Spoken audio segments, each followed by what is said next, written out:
Bienvenido a la comunidad del inversionista inmobiliario de IDEX, un podcast donde te diremos las noticias, información útil y tips para que logres el patrimonio inmobiliario que mereces. Bienvenidos inversionistas inmobiliarios, ¿cómo están? Gracias por estar en un podcast más, aquí con mi amigo Alejandro Michel. ¿Cómo estás, mi estimado? ¿Qué onda? ¿Ya cada vez más lejos de pandemia o no? ¿Quién sabe, verdad? Espero que sí. Cada vez más, esperemos. Ojalá que sí. Otra vez aquí en la oficina nos tocó estar. Hoy, ¿qué vamos a ver hoy en el podcast inmobiliario de los desarrolladores inmobiliarios? No es cierto, no es el de los desarrolladores, es el de los inversionistas inmobiliarios. Dios mío, ya estoy cansado y apenas es miércoles. Vamos a hablar sobre ciberfraudes, vamos a hablar sobre cómo se están realizando los ciberfraudes, qué son lo que deberíamos de considerar y en específico ciberfraudes del mundo inmobiliario. En temas de noticias vamos a estar platicando sobre, ya saben, temas nacionales, internacionales y locales. En lo internacional, el tema que lleva varias semanas platicándose, que es Evergrande y cómo está incumpliendo en pagos de bono en China y cómo está impactando esto a México. Vamos también a hablar sobre la noticia nacional, que es la evolución de los centros comerciales en la era post-COVID y el comercio digital. Y por último estaremos hablando como en Guadalajara, en Jalisco, la noticia local es que el 63% de las unidades inmobiliarias vendidas en Guadalajara son verticales, de acuerdo a un estudio que hace el Real Estate Market. Y por último, las preguntas que amablemente ustedes nos hacen. Algunas de las preguntas tienen que ver con cuánto vamos a subir el precio de nuestros departamentos para el siguiente año, qué tipos de departamentos son más fáciles de rentar y algunas otras preguntas que ustedes nos hacen. Pero bueno, mi nombre es Pablo Arredondo y estoy acompañado de Alejandro Michel Leaño. ¿Cómo estás, amigo? A todo dar, amigo. Contento de un episodio más. Eso. Para platicar con nosotros. ¿Cuántos llevamos, Jesús? Ya ni me acuerdo. 10. ¿Décimo? Oye, 10º capítulo. Wow. Bien. ¿Ya? ¿Está bien? Ahí vamos. Listo. Pues buen tema de los ciberfraudes. Tristemente, hoy en día cada vez vemos más casos de... Gacho, ¿no? Gacho. Y hay que ponerse las pilas porque la verdad andan bravos allá afuera. Y si uno no está muy atento a las señales, sí, puedes caer en un fraude. Y bien fácil, ¿no? Bien fácil. Y aquí son fraudes grandes, porque no sí, es como 3 pesos los que estás invirtiendo en una propiedad. Entonces, sí, hay que tener mucho cuidado. Vamos hablando sobre primero 5 tendencias en ciberfraudes a que tienes que estar atento, según el portal del CIO.com.mx nos dice. Y pues la verdad es que ganar dinero fácil a expensas de bancos y usuarios va a seguir siendo el principal objetivo de los ciberdelincuentes, ya lo vimos, ¿no? De acuerdo a la encuesta de crimen económico y fraude de PricewaterhouseCoopers, 49% de las organizaciones de todo el mundo reporta haber sido víctima de fraude y de crimen financiero. Uf. Y esto va a incrementarse, altísimo, ¿no? Está altísimo el dato. Altísimo. Increíble. Altísimo. La pandemia COVID-2019 pues vino a complicar un poquito más porque todos nos metimos a dar nuestras tarjetas de crédito para todo, ¿no? Claro. O sea, ¿te ha tocado a ti o no? Me ha tocado que me han intentado extorsionar, que me han hablado, que me dicen que me hablaban del banco, que hubo un error con mi tarjeta y que necesitan que les dé los números de mi tarjeta, ¿no? Yo, pues a lo mejor yo ya soy viejo lobo de mar y ya no me la creo, ¿no? Inmediatamente sí, cuelgo, porque para empezar los bancos nunca te hablan, es rarísimo que te hablen, ¿no? Normalmente tú les hablas. Pero sí me ha tocado que a mi mamá y a mi papá, los dos, a mi mamá sí le alcanzaron a hacer algo de daño, pero no tan gravoso, ¿no? Y también conocidos, ¿no? ¿Tú tienes conocidos? Sí, a mí me tocó de repente me meto a checar mi buró y tengo un crédito autorizado en Walmart, sucursal no sé cuál, y ya habían dado creo que 50,000 pesos de crédito, habían autorizado. ¿Y qué te compraste? No, pues yo nada, ojalá me haya tocado a mí. Y ya, sí, pues un rollo ir a denunciar y que te den de baja. Tremendo, de ¿no? crédito, sí, es una lata. Y luego ya no sabes ni por dónde, ¿no? Porque dices, pues, ¿en qué momento estuve en Walmart, Ecatepec? No, pues andás en Walmart, yo creo Ecatepec, que es gente que está metido en el mundo financiero, claro, y ahí se están circulando bases de datos y bueno, pues es toda una operación y ya no que representa miles de millones de pesos, dólares en la moneda que lo quieras ver. Es toda una industria que se está sofisticando cada vez más y bueno, pues tristemente. Y por un lado es la lana y por otro lado es la desconfianza, ¿no? Pero también tampoco tienes muchas opciones, porque todo se está volviendo digital, ¿no? Entonces, confío, no confío, pero también si no lo hago digital, estoy fuera del juego, ¿no? Bueno, más datos. La identidad sintética continuará en aumento, lo que platicabas, el robo de identidad sintética, el crimen financiero de los de mayor crecimiento en Estados Unidos. Credit washing elevará los fraudes y las pérdidas de crédito. Las instituciones bancarias dependerán de informes de calificación crediticia. Hoy es relativamente fácil eliminar los registros de buró de crédito, dicen. Fraude electrónico es mucho más fácil de detectar. Y bueno, específicamente ya hablando sobre los fraudes inmobiliarios, porque quieren ver los fraudes inmobiliarios. Lo más común es que te clonen la tarjeta por poquito, ¿no? Eso es lo común, como lo que te pasó a ti, bueno, sí. No tan poquito, 50% en Walmart de crédito, no es tan poquito, pues, pero, o sea, todavía no son tan onerosos como un tema inmobiliario. Pero ¿qué pasa con el tema de los fraudes inmobiliarios? Bueno, durante la pandemia lo que tenemos aquí, esto sale en Obras Expansión, en la revista de Expansión, dicen que los fraudes inmobiliarios alcanzaron un daño por 600 millones de pesos cada año, indica la información de la Asociación Mexicana de Profesionales Inmobiliarios. El tema es gravísimo porque se identifica 4 delitos que podrían aumentar mucho o que han estado aumentando pospandémicos y pandémicos, ¿no? Donde hemos reducido mucho el tema de tratar con personas físicas y mucho se ha vuelto virtual. La primera le llaman casas o departamentos inexistentes. O sea, te venden proyectos, casas o departamentos que en internet aparecen como existentes, con fotos, ubicación y todo, pero en realidad no existen.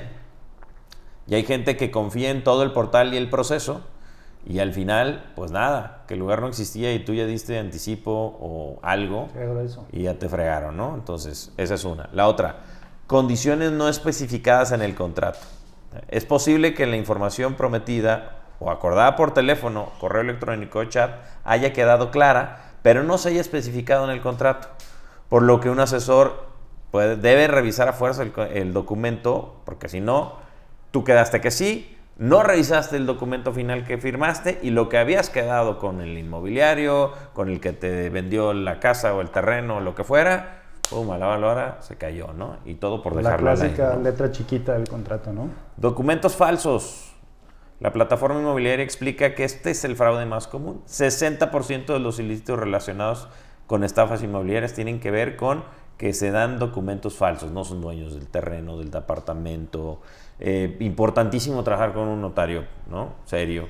Importantísimo trabajar con un broker serio. La importancia de no poner en riesgo, porque es bien fácil poner en riesgo el ahorro de tantos años y el esfuerzo de tantos años, ¿no? Luego, nos dicen cómo hacer para detectar y evitar los fraudes. Bueno, precio por debajo promedio de la zona. O sea, cuando tú te encuentras un depa en Providencia en 1,100,000 pesos, dúdalo. Sí, yo creo que para cualquier tipo de fraude esa es de las primeras señales, ¿no? Cuando parece la oportunidad de ser demasiado buena para ser verdad, probablemente lo sea, ¿no? Dúdalo, ¿no? Ese es como el gran consejo. Y mucho pasa, ¿no? O sea, todos queremos vivir en Providencia y todos quisiéramos pagar 1,100,000 pesos por... Bueno, sí, claro. Los desarrolladores no queremos que eso pase porque nos gusta la plusvalía, ni los dueños de los lugares, pero quien no tiene, pues quisiera encontrar algo. Pero la realidad es que no lo hay, ¿no? Entonces, claro. Dúdalo. Pedir pagos por adelantado, que me parece increíble, pero de veras sí pasa, ¿no? Muchísimo. O sea, ¿te ha tocado escuchar de casos? Totalmente. Normalmente un proceso de compra es lento, se tiene que llevar con mucho cuidado y no deberían de pedir pagos fuertes a menos de que sea un apartado simbólico por la propiedad, pero realmente no debería haber anticipos si no viene previamente un contrato o que te den el tiempo de revisarlo, no tendría por qué darse una solicitud de dinero. Entonces yo creo que esa también es una señal de alerta. Te van a vender la piña que es la oportunidad y necesito que me mandes una lana para dejarte el apartado, pero yo creo que en este tipo de situaciones es mejor ser cauto, siempre duda y peca de precavido. Y que ya traen a otro, ¿no? Siempre te venden esta de no, pues si no quieres, ahí tengo al otro que va a cerrar. En estas cosas hay que mantener cabeza fría. Yo digo, piénsalo. Cabeza fría. ¿No? Otro punto bien importante que nos ha tocado ver. De repente no se le da valor al trabajo de profesionales en ciertas áreas del proceso, ¿no? Al notario o al abogado o al corredor. Muchas veces dicen, me voy a ahorrar ese costo. Yo conozco a alguien que me lo puede hacer más barato, tengo un compa, un amigo, alguien, ¿no?, que me puede ayudar con eso. Pero bueno, por ahorrarse algunos pesos del proceso, que al final no representa ni el 5, 6, 7% de la operación, pones en riesgo de fondo toda la transacción. Claro. El no tener a un corredor certificado que te ayude a hacer todo el proceso de revisión de la propiedad, las condiciones del inmueble, el notario que te ayude a dar certeza a la transacción, el abogado también que te revise los contratos. Al final son figuras claves en el proceso de compraventa de un bien inmueble. Repetimos, son inversiones patrimoniales importantes de vida, no escatimemos. Totalmente. Obviamente hay que buscar precios razonables, pero no escatimemos en los actores clave que nos van a dar certidumbre en el proceso. De acuerdísimo. Y digo, lo que dicen los expertos es, revisa minuciosamente cada parte del proceso. La primera parte del proceso es cuando buscas en internet. Busca en portales que sean portales serios. Aun cuando sean portales serios, puede darse el caso de que hay cosas que no están bien, que no están, o que pueden brincarse ciertas fases y ahí están, ¿no? Entonces, primero, portales serios. Segundo, si ese portal serio, pues definitivamente tendrá que contactarte con algún agente inmobiliario. Lo que decías, pues que es bien fácil, ¿no? Ay, bríncate a la gente, vete directo con el dueño y va a ser más fácil entre nosotros hacer el trato. Sí, pero el agente inmobiliario te da certeza porque probablemente esa propiedad está ahí porque fue avalada por alguna inmobiliaria, ¿no? Por alguna empresa inmobiliaria, ¿no? El rol del inmobiliario previo a que se llegue a un contrato o una escritura es fundamental porque es quien te acompaña y te da certidumbre a la propiedad antes de que ya tengas que meterte a un tema contractual. Te ayuda a checar que estén en regla los documentos, que sí sea, que esté físicamente disponible, que esté en condiciones, que esté en precio. Es un servicio de consultoría o de asesoría clave el que te da el asesor en la etapa inicial del proceso. Así es, entonces o acércate a empresas inmobiliarias serias, o si tienes un independiente, también se vale que le pidas su RFC, claro, que le pidas su IFE y que te asegures que efectivamente existe, ¿no? Y que sí está activo, porque no estás comprando chicles. Yo sí checaría, si por algo estoy haciendo una operación, no con una empresa que yo pueda checar sus antecedentes, si es un asesor inmobiliario, que te pase su confirmación que esté registrado ante alguna de las asociaciones que hay en el mercado. Hay varias y yo creo que eso te da un nivel de certidumbre en la persona. Si por algo no lo conoces, sí es importante que te muestre sus credenciales. ¿Y cómo comprobamos, por ejemplo, el tema de que la casa, el terreno, el departamento que nos están vendiendo realmente es de la persona o de que nos están diciendo que es? Pues se tiene que pedir copia de la escritura, hay que checar en el registro público de la propiedad, en catastro, no solamente que sea de la persona, que no tenga gravámenes previos, porque un fraude muy común es una propiedad que se vende muchas veces. Y eso es algo que, si no eres experto o si no tienes los contactos, se puede pasar desapercibida totalmente y en el momento que te pueden, por contrato, firmas, pagas y al momento de escriturar te das cuenta que ya tenía otro gravamen o que hay otro propietario. Uf, qué coraje. Entonces, ¿no? Eso es un problemón y hay que tener mucho cuidado. Sí, claro, terrible. Y bueno, bueno, y nos preguntan de repente también sobre los que están en preventa, que nos enseñen su licencia de construcción. Por supuesto.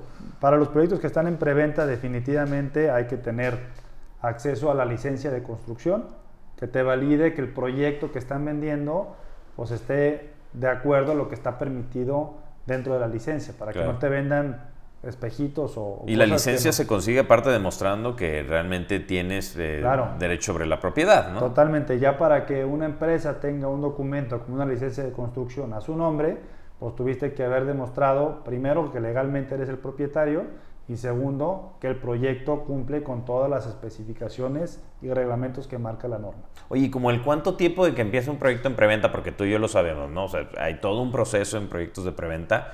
Y mucho antes a veces de que empiecen inclusive las máquinas a excavar tierra, ¿cómo cuánto tiempo tiene una inmobiliaria para tener una licencia aproximadamente? El proceso de trámite de una licencia varía un poco en cuanto al tipo de proyecto, pero en la experiencia que tenemos nosotros, por lo menos el trámite de la licencia ya con los planos listos para ingresar al proceso es de 6-8 meses. Okay. Y de que se tiene la licencia a que arranca la construcción también varía un poco, pero creemos que debería durar no más de 4 a 6 meses. Okay. Si tú ya diste un anticipo y a los 6 meses no ha iniciado la construcción, yo creo que sí valdría la pena que platicaran con la inmobiliaria para que les dieran un poco más de información, pero no debería tardar más.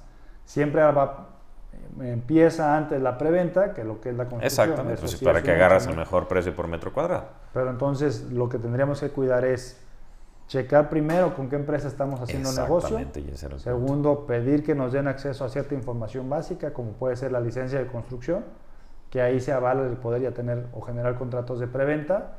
Y bueno, pues estar muy pendientes de los avances en contacto con ellos. De acuerdísimo. Entonces, en resumen, para que no te hagan fraude inmobiliario cibernético sobre todo, pero en general fraude inmobiliario cibernético es, fíjate los portales, las fotos, ve y verifícalo, camínalo, conoce la colonia, porque a veces se ve padre la casa y el departamento y no conoces la colonia, no sabes si hay algo inestable ahí, claro, si hubo una bronca, inclusive hasta social, ¿no? De repente por ahí, si vas a comprar a distancia, ve y camínalo, o alguien de mucha confianza tuyo que vaya y lo haga, ¿no? Estoy totalmente de acuerdo. Y yo agregaría un tema ahí que no hemos comentado. Estamos hablando a lo mejor de la parte inicial de la compra, donde ya das el enganche, pero después hay muchos que compran con crédito. ¿Cierto? O que van a liquidar con una hipoteca. Es bien importante también estar checando sus burós. Que no se desperfilen. Un ejemplo ahorita. Sí. A mí me metieron un golazo ahí con un crédito que en teoría yo había tramitado y eso me pudo ver desperfilado al momento de ya generar la escrituración. Entonces hay que estar checando constantemente nuestro buró de crédito. Lo platicamos con Paco, ¿te acuerdas? En uno de los primeros podcasts que nos decía, chequen su buró de crédito y aparte pueden suscribirse a las alertas. No es muy caro, son como 120 pesos es lo que pagas al año y te llegan alertas de cuando sube o baja tu estatus en el buró de crédito, ¿no? Esa es una súper herramienta y más como está hoy en día, que cada rato vemos noticias de gente cercana, ni siquiera es como la nota amarillista, ¿no? Sí, está gruesísimo. La violencia está creciendo, pero... Y ya ni siquiera es que pones con tu tarjeta en la maquinita y te la clonaban, ¿no? Ahora ya hay como 10,000 millones de maneras distintas de clonación, ¿no? Desde que ya hasta que pasan y que te clonan por la tarjeta de crédito a distancia y tanto rollo, pero bueno. Entonces, básicamente es fijarse muy bien en los portales en los que estás, pedir la información del agente inmobiliario que te está atendiendo, pedir la información sobre la empresa con la que te está atendiendo, qué experiencia tiene, qué opinan los otros clientes, si tiene éxito, cuántos años lleva en el mercado, eso es muy importante.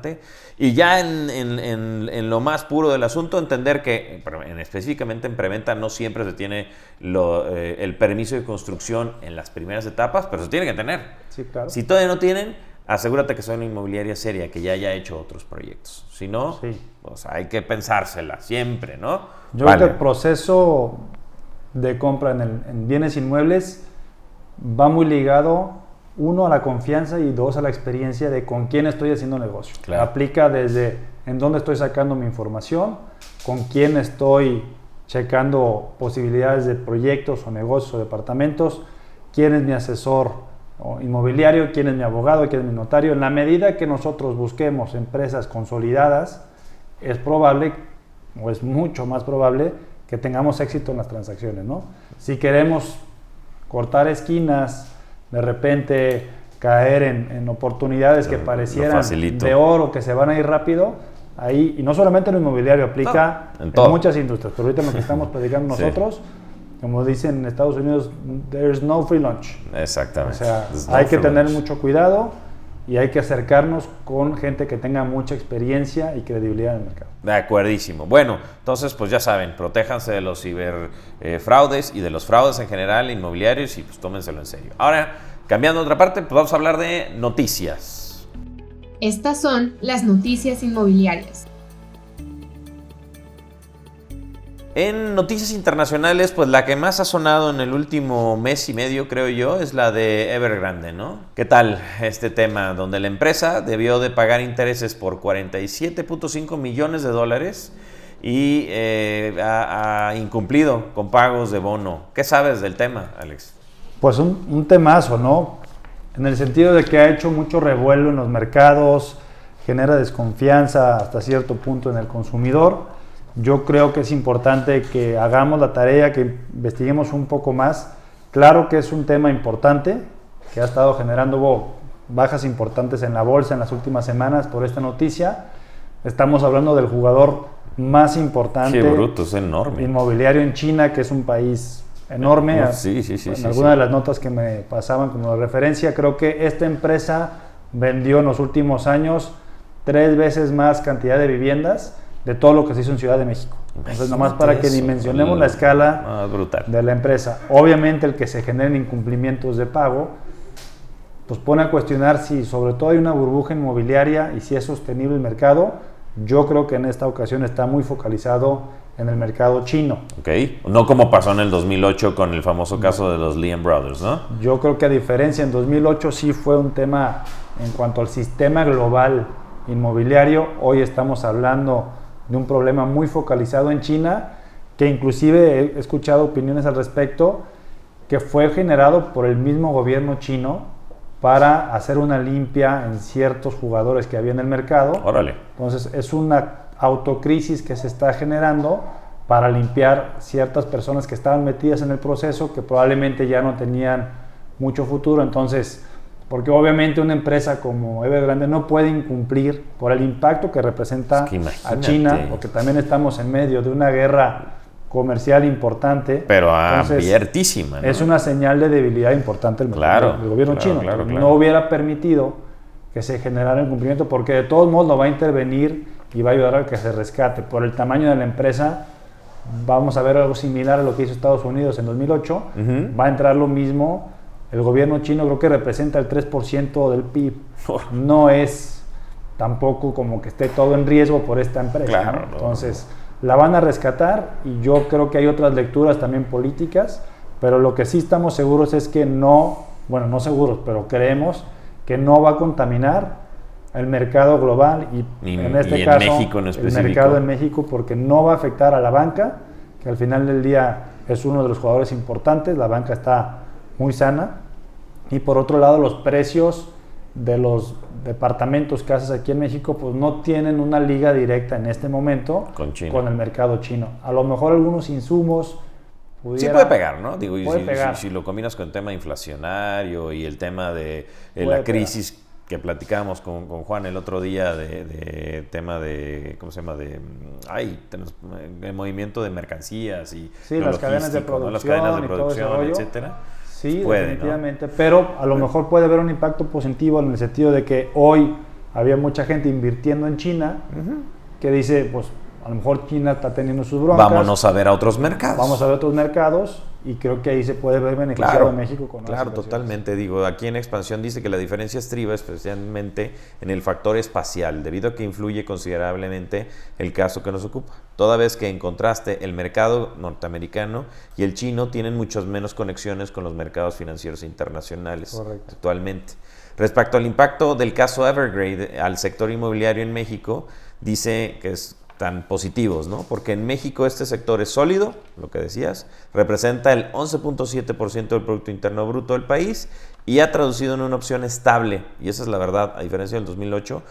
Ahorita sí es un muy buen lugar donde poner tu dinero, ¿no? Digo, siempre lo ha sido, pero el 2008 fue un caso específico que nos afectó a la industria. Fue un caso específico que generó muchos aprendizajes y mucha reestructura en el mercado inmobiliario en general, porque se derivó, y todos tenemos claro qué fue lo que sucedió en ese momento. No había mucha regulación en temas críticos del proceso inmobiliario, se cayó en muchos vicios de origen que el día de hoy ya están subsanados y súper regulados por la Comisión Nacional Bancaria, por lo menos en México, ¿no? Entonces, aprendimos un poquito la lección. Aprendimos la lección. Qué bueno, eso da mucho gusto. Bueno, pues ahí está lo de Evergrande, que a nivel mundial lo seguiremos revisando y ver qué tanto nos impacta. La noticia nacional que viene en Portal Inmobiliario habla sobre la evolución de los centros comerciales post-COVID y el comercio digital. Y es que inicia, y me gusta como dice el artículo, dice: hace un par de años la clave del éxito de un centro comercial estaba dada por los factores de ubicación, location. Hoy los factores de éxito han evolucionado y son ubicación, experiencia y análisis de información. Con el comercio electrónico, el impacto de la pandemia y la búsqueda de experiencias. Te voy a decir qué opino yo. Dígame. No somos expertos en comercio, obviamente. Hay que aclarar eso. Nosotros no somos. Habrá que invitar a Arturo, ¿no? O a alguien más que sepa el tema. Luego hay que ser un invitado especial de a gente que sepa del tema, ¿no? Conozco un cuate con el que he estado platicando, pues cada 3-4 meses me gusta estar al tanto de cómo se mueve ese mercado. Y lo que él me transmitía, que me hizo mucho sentido, fue hoy, o bueno, más bien a futuro, son 2 variables clave para el comercio. O hay la conveniencia. Muy fácil de llegar, muy cercano. O hay la experiencia. O sea, todo lo que se quede en medio ya lo puedes comprar en línea. Sí, entonces, o realmente es muy conveniente ir, es algo que no puedo sustituir con compra digital, pero me queda muy cómodo. O la otra es, si vale la pena la salida, ¿no? O sea, no es fácil encontrarlo en línea y si es algo muy específico. Sí. No, o no sustituye la experiencia, o sea, ya sales para claro. comer bien, o si vas a una tienda a lo mejor te van a montar ya todo un rollo alrededor de la compra que dices, bueno, pues sí, valió la pena el salir de mi casa y dedicarle tiempo a esto. Pero el reto yo creo que para el comercio, sobre todo los que no son de conveniencia, que probablemente eso esté no más claro, pero más fácil de atender, cómo generas experiencias suficientes para levantar a la gente de la silla. O sea, claro. Yo creo que es el reto grande, ¿no? Claro. Y en ese sentido sí es importante información de los clientes, saber realmente cuáles son los hábitos de consumo, qué es lo que gusta, qué es lo que no gusta. Y creo que se tendrá que hacer un esfuerzo como centro comercial. Ya como tienda aislada, pues podrás hacer tu lucha, pero al final lo que necesitas es que todo el proceso genere experiencia. Que el centro comercial ahora ya no es pensado como solamente centro comercial, no hablan sobre características como oferta comercial mixta, para empezar, claro. Lo que decimos, ¿no? Sí, que bueno que vas a comprar tus zapatos, habrá algunos lugares para comprar zapatos, pero también tiene que ver dónde comer, claro. Y tiene que ver dónde divertirte, ¿no? Que tiene que ver con el siguiente punto, ¿no? Creación de nuevos espacios de entretenimiento, o sea, donde el cliente usuario tenga experiencias ahí, hablan de tirolesas, escaladoras, sí. Diversión distinta, ¿no? No nada más caminar por el mall, ¿no? Totalmente. Platicaba con esta persona y me decía, originalmente, una referencia a Andares, ¿no? Que creo que es uno de los comerciales más exitosos. Se pensó en su momento, no sé si lleva 10, 15 años, como un lugar más enfocado a fashion, a la moda. A la moda, claro. En su momento, no era el componente más importante de Andares y tenía, recuerdo al principio, la tira de restaurantes, pero ni siquiera tenían terraza, no le habían dado la dimensión al entretenimiento que representa hoy el tema gastronómico. Te voy a decir un porcentaje, ¿no? Que a lo mejor es equivocado, pero en un principio era el 70% moda, claro. Y 20% gastronomía. Hoy prácticamente está invertido el tema en cuanto a facturación. Claro. Hoy realmente lo que más produce es el tema gastronómico y lo que se viene hacia adelante es cómo metemos esta parte de gastronomía, entretenimiento más en la plaza, y el componente de moda cada vez es más pequeño. Habrá tiendas físicas con menos inventario, menos metros cuadrados, porque mucha de la venta va a ser en línea, y pues tendrán que idearse alguna forma de generar una experiencia muy fregona para que la gente vaya a las tiendas de moda, ¿no? Generaciones instagrameables buscan espacios instagrameables, ¿no? Somos la generación Instagram, tú y yo no tanto. Pues tú sí tal vez. En ese mundo vivimos. Pero sí, o sea, estas generaciones nuevas que aparte les toca COVID, ¿no? Y salen y o sea, creemos espacios instagrameables. Y combinación con tecnología y que aporten a la comunidad también es otro tema que ya se vuelve importante. Y esto medio permea también un poco para lo que es residencial. Bueno. Entonces, pues cambiaron las estructuras comerciales. Hay que traer a alguien que nos platique el tema. Sí, lo invitamos. Vamos a invitarlo. Noticia local. Dice Real Estate Market en un último de los reportes del segundo trimestre de 2021, 63% de las unidades inmobiliarias en Guadalajara son verticales. Ya sabíamos, pero cada vez se confirma más, ¿no? 69% de las unidades vendidas fueron de hasta 1.5 millones de pesos, mientras que el segmento medio participó con 17%, 14%, y el restante fue de segmento residencial y residencial plus. En la zona metropolitana de Guadalajara existen 282 proyectos en venta distribuidos en 6 segmentos. Los segmentos de vivienda económica, popular y tradicional concentran el 57 proyectos que representan el 20% del total, muy poquito, ¿no? Principalmente Zapopan, Tonalá y El Salto. Se representan 20% del vertical. Del vertical.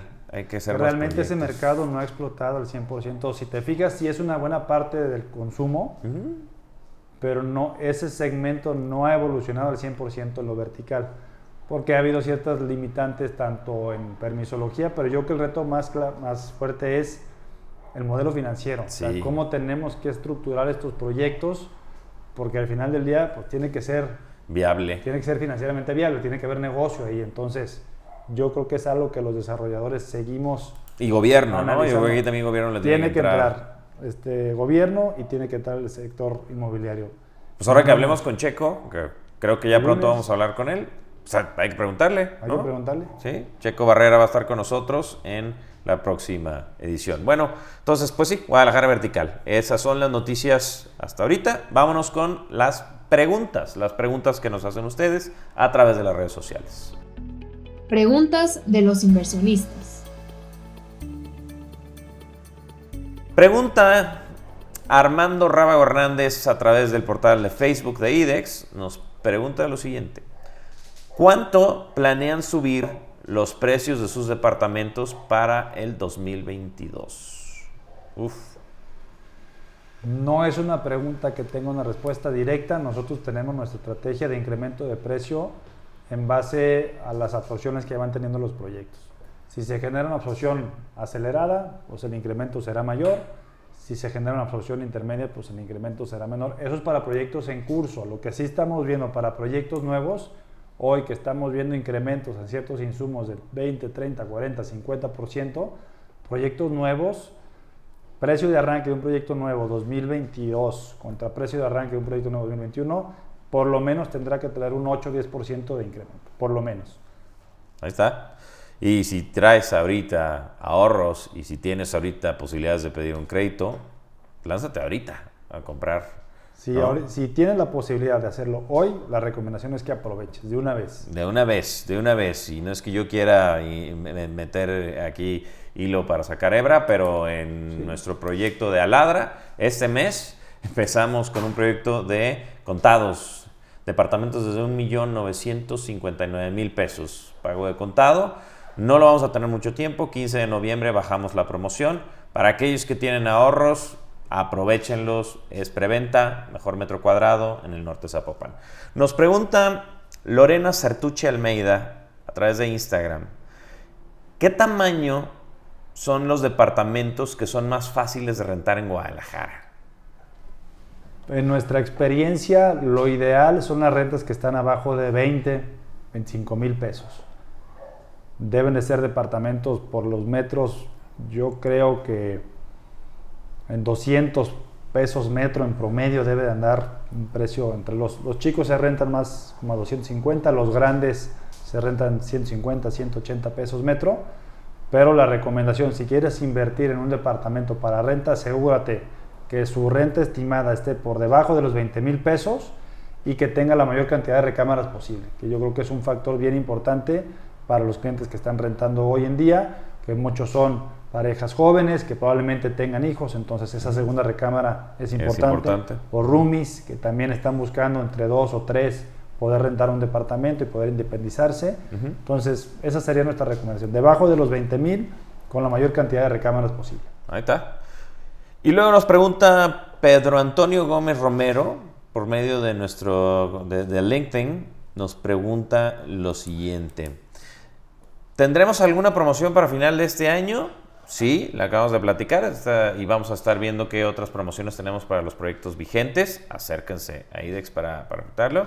Y también nos tenía otra pregunta aquí que dice: ¿cómo podemos saber si una empresa tiene los permisos para construcción autorizados por el ayuntamiento? Pues piden la licencia. Y la cotejan, ¿no? Sí, al final del día yo creo que es un documento que tendría que estar a disposición del cliente. No sé si les van a dar copia porque a lo mejor es un tema más sensible, pero por lo menos le tienen que dar acceso para que puedan ir y revisar que específicamente tengan el documento de licencia de construcción autorizada. Esa sería como el caminito. El caminito, no busquen más. Muy bien, perfecto. Pues ya acabamos. Súper bien. Muy bien. Rápido, otra vez.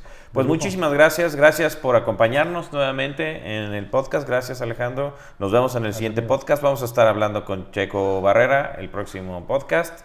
Y seguiremos hablando de temas inmobiliarios en lo que se acaba este 2021. Gracias por estar con nosotros. Amigo.